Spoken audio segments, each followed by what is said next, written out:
নমস্কার বন্ধুরা, চলুন দেখে নিয়ে যাক লেবুর আচারের একটা রেসিপি। এখানে আমি 5টা লেবু নিয়েছি। লেবুগুলোকে ভালোভাবে ধুয়ে শুকনো কাপড় দিয়ে মুছে তারপরে এভাবে টুকরো করে নিয়েছি।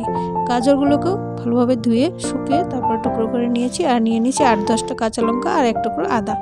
এখন মশলার জন্য নিয়ে নিলাম 1 চামচ জিরে, 2 চামচ মৌরি, 2 চামচ ধনে আর 4-5টা শুকনো লঙ্কা। সবগুলোকে আমি শুকনো কড়াইতে রোস্ট করে তারপরে মিক্সিতে দিয়ে এভাবে পাউডার করে নিব। দেখুন আমার পাউডার করা হয়ে গেছে। এখন আমি লেবুতে দিয়ে দিলাম 1 চামচ কালো নুন আর 2 চামচ সাদা নুন। তারপর এখানে আমি ভেজে গুঁড়ো করে রাখা মশলা আধাটা দিব, দিয়ে এগুলোকে একটু ভালোভাবে মিশিয়ে নিব। এগুলো মিশানো হয়ে গেলে তারপর উপরে দিয়ে দিব কাঁচা লঙ্কা, গাজর আর আদা। সব কিছু দেওয়ার পরে আমি আবারও ওই আধাটা মশলা দিয়ে এগুলোকে ভালোভাবে মিক্স করে নিব। মিক্স করে আমি একটা কাচের বয়ামে এগুলোকে ভরে নিব।